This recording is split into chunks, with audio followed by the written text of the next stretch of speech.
Hello everybody, welcome back in for another video. So today it's Sunday preview, so head out on the highway with Necromunda Ash Wastes. So this is exciting. Ash Wastes should actually be a nice change of pace, I think, for a lot of Necromunda players. It's going to be interesting to see the rules for this and see how it ends up playing out, but again, the terrain speaks to me very much so. So let's take a gander at this video here. Pop the old headphones on here. Okay, let's watch.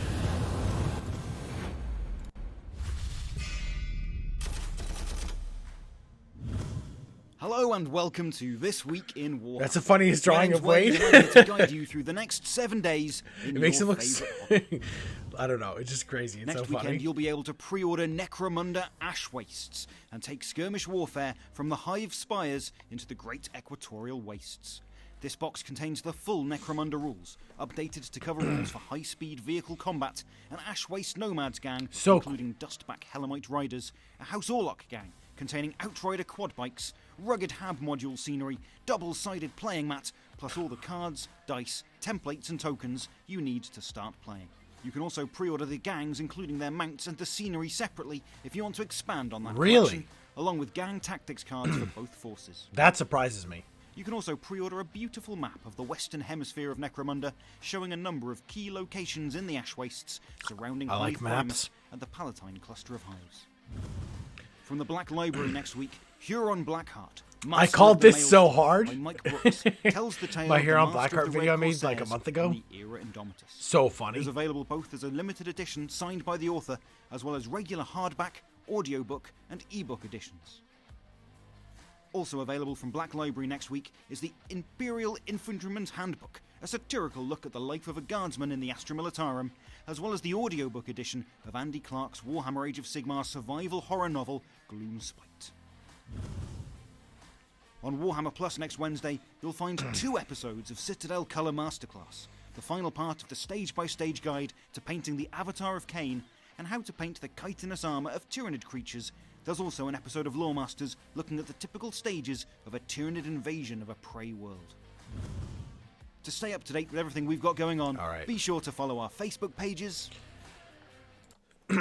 So, this box set looks cool. I'm not going to get it, mostly because there's a pile of plastic behind me I need to paint. I love the terrain for this. I like just the height interests me. I think it's well done, but I'm not going to get it for now. I may even try and do something of my own on this, but that will be a future project. But I want to hear from someone who gets this box how it plays. I'd say that I'm going to get the rule book for this, but I'm not going to, because the rule book, I have known to play Necromunda with, which is unfortunate, but it is what it is. Hearing that you can get the gang separately right off the bat is extremely surprising to me. I think this might be the first time that that's ever happened with one of these box sets where it's literally day of you can get them. Even with the HQ models for Age of Sigmar, it's always you have to wait. If you want that model, you have to get it in that box right away. So that's a nice change of pace, to be honest. I'm going to get this squad 100% after I paint some other stuff. I want to use these as Death Guard cultists. I think they're perfect. I think the mounts are amazing. For the House Orlok stuff, I like the head swaps that they have. And the vehicles are cool. I think it's interesting and a kind of a cool new take on Necromunda. But again, I'll have to ask around, see how the game ends up playing up. I know that a lot of people who play Necromunda are kind of hesitant to leave the Hive, which sounds very funny. But I think this might be a lot of fun. Having the kind of cross where you've got some vehicles, but with ground troops, where, again, for the rules of it, I hope that it's you can't go all one or the other, right? Where it's a mix. I like that a lot. It should be good. So, again, the terrain is awesome. It's just really well designed, I think. I think if you got 2 or 3 of these boxes, you could make some crazy height to it and make some archways and make it kind of look like in Fallout 4, there's a couple kind of power relay stations that you run into that the mutants are holding, where they've built hanging bases in them. And this reminds me of that a lot. But I would go a lot further than this. But they're still cool. Again, I appreciate terrain more, I feel, than the average person. But here's the Ash Waste rulebook. That looks massive. I'm also interested for Necromunda because as far as I knew, I don't know what if Ash Waste, if this is a one and done rulebook, but the rules for Necromunda was across like 10 books. You needed the most books to play Necromunda. It was madness. I know because, again, I was playing it right before COVID hit, and it was pretty intense what you needed to play. So the Nomad's so cool. It's such a like a different take on 40k. It's really all of the Necromunda gangs are kind of that grimdark style that I really appreciate. But again, these I will probably get 2 or 3 squads to use as cultists down the road after I finish painting all my current Death Guard stuff. Then we'll talk about getting some more stuff. So the Helmite Riders are also so cool. I again picture these as kind of what the human cultists of the Death Guard are using to get around planets that are infected with disease, where they're trying to get from, across a toxic swamp that if you walk through it, you die. They've got kind of these bugs that they're using to ride to get from town to town. But that's my own take on it. So we've got the tactic cards, the quads for the Orlok. I like the heads are really cool. The weapon mounts are awesome. I like these models. You've got the tactic cards for them as well. The map, I like a good map, and I will have to find out what this is. As in, if this is a rollout map, it's printed on heavyweight poster paper. Oh, okay. These things, again, if you're big into Necromunda, this would definitely be a cool map to have hanging on your wall. I think I'm good, but I do always like maps. I like when they actually kind of show you what's going on and where you're fighting and going in-depth detail with these sort of things. So here's the Orlok Upgrade pack.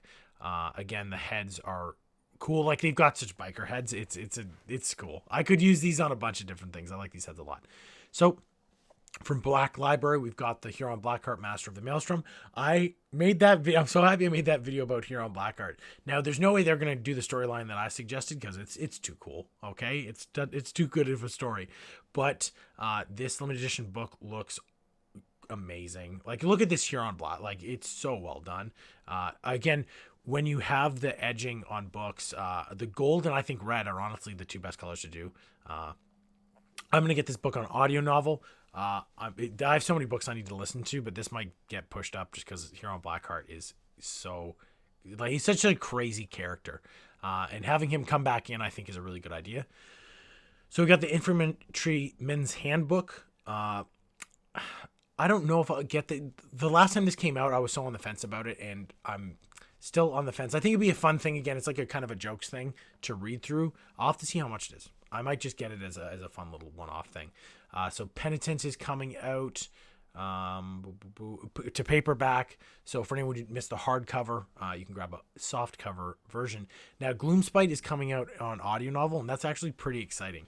I got this book for For Almighty 1 and was meaning to borrow it, but now I will get the audio novel and listen to that as well. The Gloomspite always have some fun stories. So it's after listening to Marines all the time, when you listen to a Gloomspite book, it's great. So, and then finally the stuff on Warhammer Plus, where they're finishing the Avatar of Cain. The Tyranid Chitin, I think, is really good thing to put on. This is kind of like a different design from what you usually see put out by Games Workshop Chitin, and I actually like it a lot. The Lore Masters Tyranid Invasion.